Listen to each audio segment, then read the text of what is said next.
अध्यक्ष महोदय,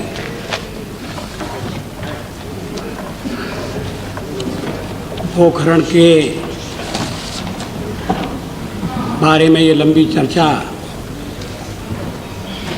समाप्त होने जा रही है। इस चर्चा में जिन माननीय सदस्यों ने भाग लिया है, मैं उनका आभारी हूँ।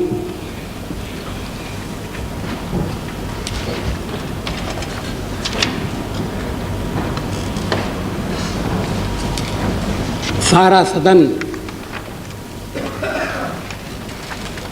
इस संबंध में एक मत है कि हमारे वैज्ञानिकों ने, इंजीनियरों ने, तकनीशियों ने, टेक्नीशियंस और लोगों ने और सेना के जवानों ने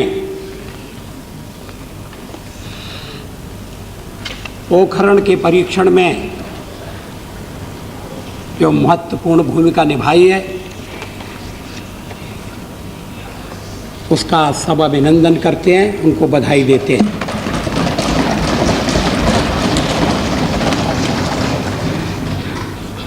इस सवाल पर भी लगभग एक राय है कि अगर आर्थिक क्षेत्र में हमारे ऊपर अनुचित दबाव डालने का प्रयास किया गया, हमारी आर्थिक प्रभुसत्ता को सीमित करने की कोशिश हुई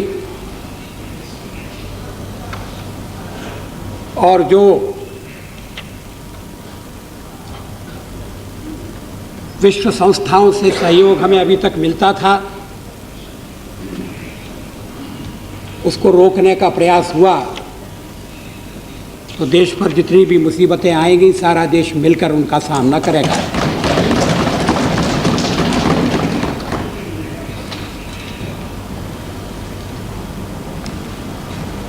स्वाभाविक रूप से इस चर्चा में ये प्रश्न खड़ा किया गया है कि आखिर पोखरण में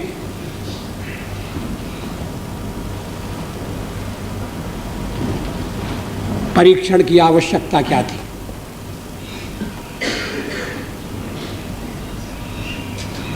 एक बात मुझे याद आ रही है कि जब पोखरण 1 पर चर्चा हुई थी 1974 में, तो उस समय मैं चर्चा में उपस्थित था, कॉमरेड इंद्रजीत गुप्ता भी उपस्थित थे और संसद के 2 ही सदस्य जो समय उपस्थित थे आज सदन में मौजूद हैं।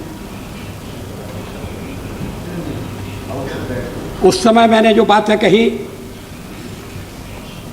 और आज जो मैं बातें कहने जा रहा हूं, उनमें कोई अंतर नहीं है। 1974 में इंदिरा जी ने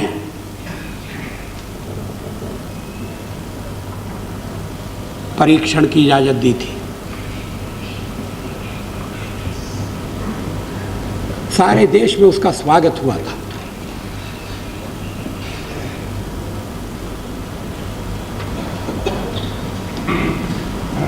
उनका निर्णय कोई सामूहिक निर्णय नहीं था, उनका निर्णय प्रतिपक्ष से विचार विनिमय करने के बाद किया गया हो ऐसा निर्णय नहीं था, लेकिन निर्णय सही था, देश की रक्षा के लिए था। हमारे वैज्ञानिकों को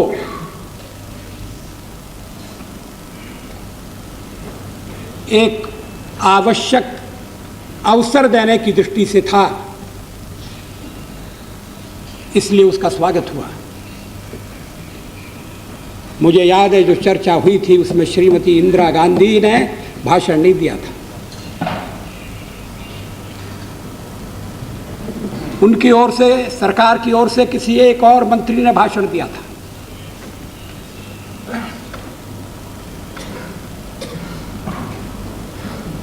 सारे देश में संतोष था।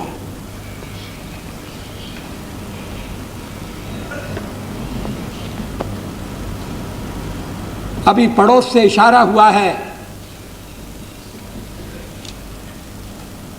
कि 1974 में हम तैयार नहीं थे, इसलिए हम चुप रहे। अब हम तैयार हैं।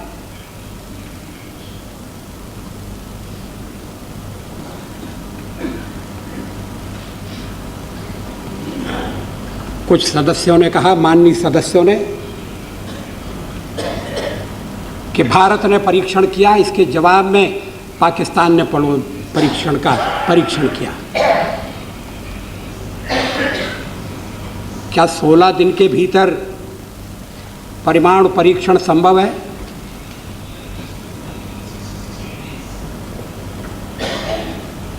यहां परमाणु परीक्षण से परिचित लोग भी बैठे, जानकार उपस्थित हैं। 15 दिन के भीतर कोई परमाणु परीक्षण की तैयारी नहीं कर सकता। ये तैयारी बरसों से चल रही थी।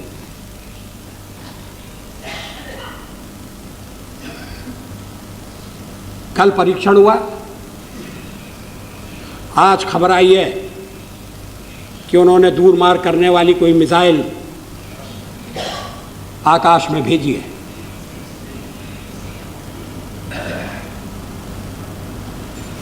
यह सिलसिला कब से चल रहा है? हमारे नेताओं को इसकी जानकारी है और देश को तैयार करने का काम भी उन्होंने किया। मैंने एक दिन में आकर फैसला कर दिया और परीक्षण हो गया, ऐसा नहीं हुआ। जैसा मैंने पहले कहा था, आज मैं फिर उसको दोहराना चाहता हूं, इसके पीछे 50 साल का अन्वेषण, अनुसंधान, परिश्रम, हमारे वैज्ञानिकों का प्रयास,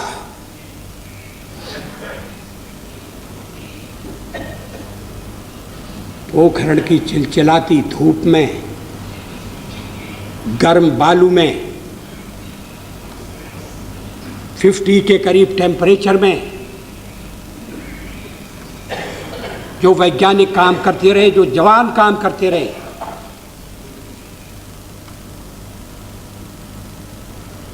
उनके मन में एक ही भावना थी और एक ही भावना है कि देश की रक्षा होना चाहिए, देश का सम्मान बढ़ना चाहिए। और मैं नहीं समझता कि इस भावना को लेकर सदन में कोई मतभेद है। ये हम सबकी भावना है और इस देश की ये विशेषता रही है कि जब जब संकट आता है तो देश सारे मतभेद भूलकर, लोकतंत्रवादी देश है, मतभेद होना स्वाभाविक है, मुंडे मुंडे मितम मतिर भिन्ना। लेकिन संकट के समय मैं देख रहा था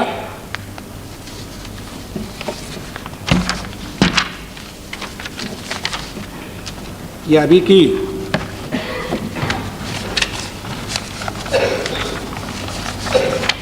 की बात नहीं है, 1985 में शायद किसी ने श्री राजीव गांधी का ये वक्तव्य उद्धृत किया हो।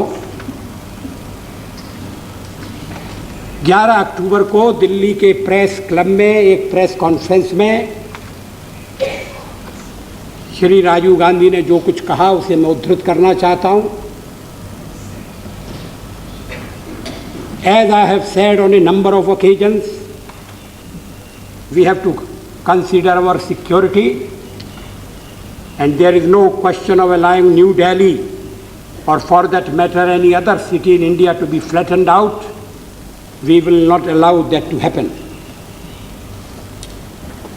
what is even more worrying about Pakistan's program is that we are fairly sure that at least part of the finances of this program have come from other countries. Now what we worry about is that the nuclear weapon, when developed, will also have to go to these countries. I did not say that we are going to wait on a decision, on a response for Pakistan to explode their device. I said that we have to take certain measures to protect ourselves. There are a number of measures apart from making a nuclear weapon ourselves. 85 का उनका press conference का वक्तव्य है। सरकार के मन में चिंता थी, सीमा के पार क्या हो रहा है इसकी जानकारी भी थी, और इसीलिए जब सवाल आया कि विश्व की महाशक्तियां जिन्होंने अणुअस्त्रों के अंबार लगा रखे हैं इस बात के लिए तैयार नहीं है कि एक समयबद्ध कार्यक्रम के अंतर्गत उन सारे अणुअस्त्रों को विनष्ट करने के लिए स्वीकृति दें, वे भेदभावपूर्ण संधि को दुनिया पर लादना चाहते हैं, तो फिर सबने फैसला किया, मिलकर फैसला किया, इकट्ठा फैसला किया कि सीटीबीटी पर हम हस्ताक्षर नहीं करेंगे। डर था कि हम अलग थलग पड़ जाएंगे। कभी कभी अलग थलग पड़ना भी जरूरी होता है, फैसला सही होना चाहिए। हम अलग थलग हैं ये इतना महत्वपूर्ण नहीं है। विकल्प हमने खुला रखा, लेकिन बाद में जो समाचार प्राप्त हुए उनसे ऐसा लगा कि इस संबंध में कुछ करना आवश्यक होगा। वैज्ञानिकों की भी सलाह ली गई, कौन सा कदम उठाया जाए।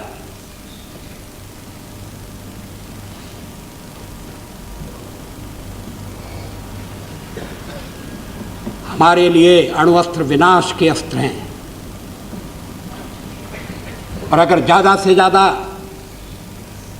उनका लाभ है तो उनका लाभ रक्षा में है, आत्मरक्षा में है।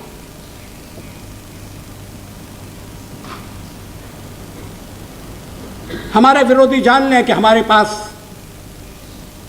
अणुअस्त्र हैं और हमारे ऊपर हमला करने की उनकी हिम्मत न हो। इस तरह की परिस्थिति पैदा होनी चाहिए, होगी। 50 साल में 3 बार हम हमलों के शिकार हुए। शांति का संदेश देने वाला ये देश, इसने कभी किसी की भूमि नहीं चाही,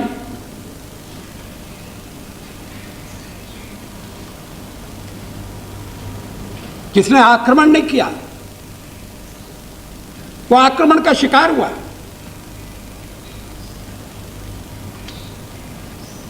अपनी जमीन हमें छोड़ना पड़ी, हम उसे फिर से वापस लेने की कोशिश कर रहे हैं, बातचीत कर रहे हैं, वो बातचीत के द्वारा संभव है।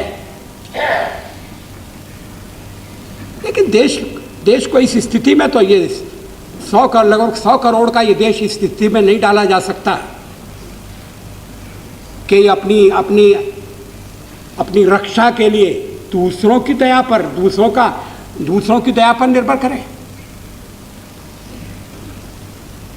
मित्रता चाहिए। हम शांति के पुजारी हैं। न्याय पर आधारित मित्रता चाहिए, पारस्परिक हितों का संवर्धन करने वाली मित्रता चाहिए। भारत बड़ा है, भारत शक्तिशाली है, भारत पड़ोसी देशों की तुलना में समृद्ध है, इसलिए भी हमने कभी अनुचित लाभ उठाने की कोशिश नहीं की। आखिर गुजराल डॉक्ट्रिन का निचोड़ तो यही था। लेकिन ये स्वीकार करने में गुजराल साहब को भी संकोच नहीं होना चाहिए कि जहां तक पाकिस्तान का सवाल है, उनकी डॉक्ट्रिन नहीं चली,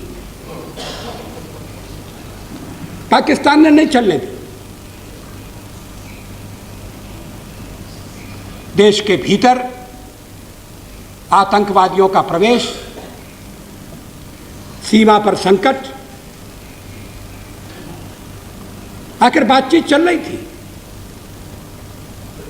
और मैं इस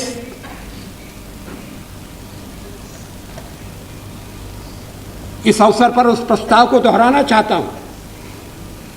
हम पाकिस्तान के साथ वार्ता को आगे बढ़ाने के लिए तैयार हैं। पाकिस्तान पड़ोसी है। मतभेद के प्रश्नों को आपस में बैठकर हल करना चाहिए, लेकिन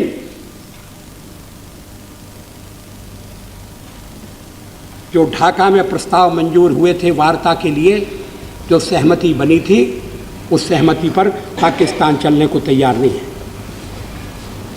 कल पाकिस्तान के प्रधानमंत्री ने फिर ये प्रस्ताव दोहराया है कि वो भारत के साथ वार्ता के लिए तैयार है। बड़ी अच्छी बात है, वार्ता होना चाहिए। मुझे याद है एक बार मैंने पाकिस्तानी राजनेता को कहा था कि इतिहास बदल सकता है मगर भूगोल नहीं बदला जा सकता।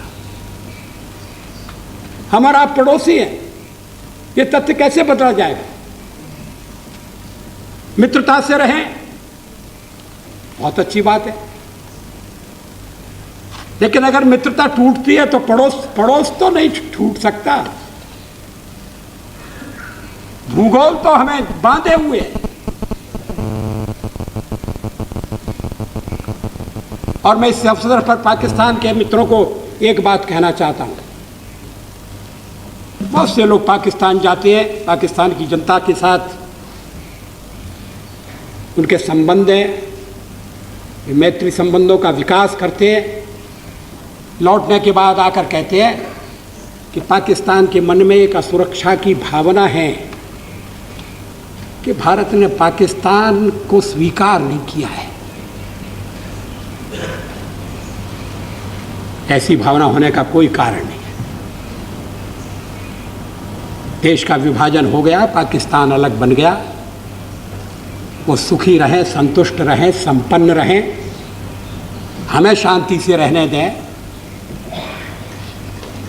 और हम दोनों मिलकर इस भूखंड से, और इस भूखंड से क्यों, सारे संसार से गरीबी, बेरोजगारी, बीमारी, अशिक्षा, इनके निराकरण के लिए प्रयास करें।